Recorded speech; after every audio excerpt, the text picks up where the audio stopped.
السلام علیکم ورحمۃ اللہ وبرکاتہ۔ ہمارا دوسرا سیشن ہے ناموس رسالت اور یو این کے حوالے سے،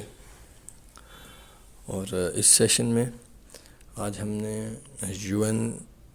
کیا ہے، یو این کے مقاصد کیا ہیں، اس کے اوپر ڈسکشن کرنی ہے۔ لیکن اس سے پہلے ایک اہم بات جو میں بیان کرنا ضروری سمجھتا ہوں وہ یہ ہے کہ عالم کفر نے مختلف طریقے اور مختلف انداز اپنائے اسلام کو نقصان پہنچانے کے لیے، آغاز اسلام سے ہی، اور کوشش کی کہ اسلام کو نقصان پہنچایا جائے، اسلامی اقدار، اسلامی اعمال، اسلامی شاعر کو نقصان پہنچایا جائے، اور سب سے بڑا حملہ جو انہوں نے کیا وہ اسلامی عقائد کے اوپر کیا۔ اور اسلامی عقائد کو ہٹ کرنے کے لیے،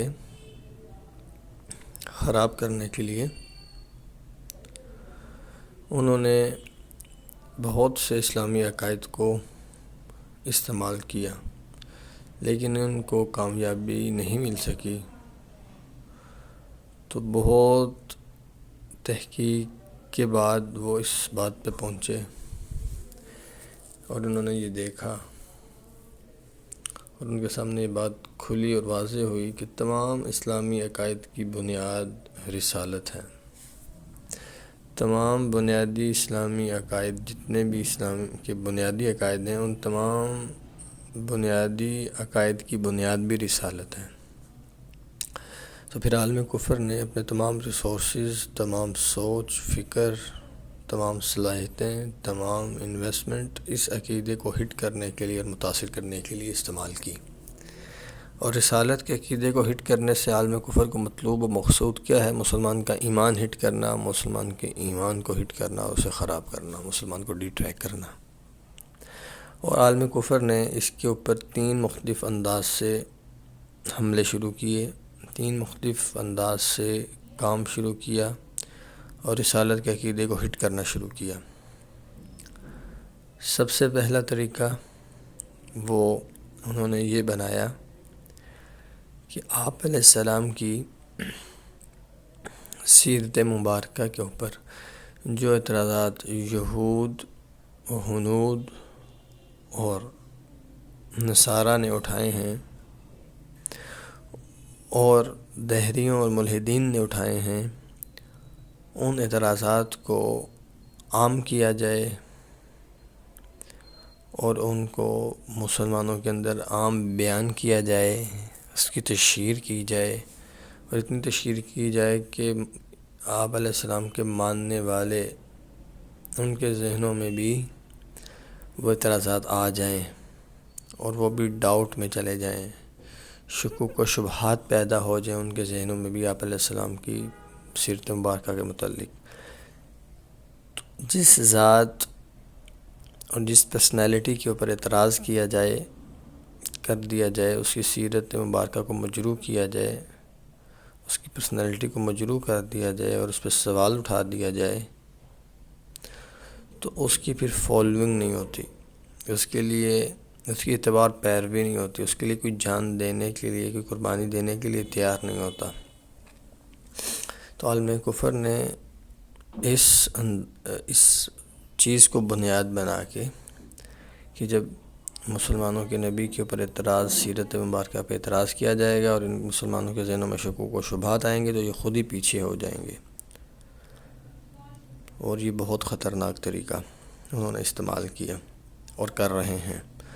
دوسرا طریقہ رسالت کے عقیدے کو ہٹ کرنے کے لیے جو انہوں نے استعمال کیا وہ آپ علیہ السلام کی گستاخی اور انبیاء علیہ السلام کی گستاخی ہے۔ پہلے انہوں نے آپ علیہ السلام سے پہلے آنے والے دوسرے انبیاء کی توہین اور گستاخیاں کی، ان کے خاکے بنائے اور ان کی موویز بنائیں اور نعوذ باللہ فلمیں بنائیں، اور جب مسلمانوں نے اس کے اوپر کوئی رد عمل نہیں دیا، جوابی کارروائی نہیں کی، تو انہوں نے پھر آپ علیہ السلام کی گستاخی میں بھی خاکے بنائے اور موویز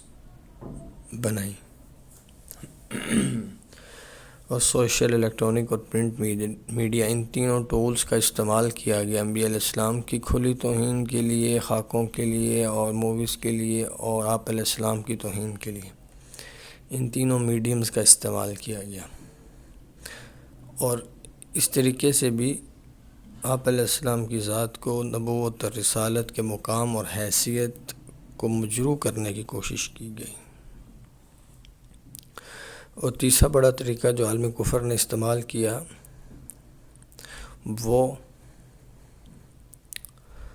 وہ طریقہ بھی بہت زیادہ خطرناک طریقہ ہے کہ کچھ ایسے گروہ افراد کا انتخاب کیا گیا، ان کو پروجیکٹ کیا جا رہا ہے اور کیا جائے گا، جن کو ایسے عقائد دیے گئے کہ ان کے عقائد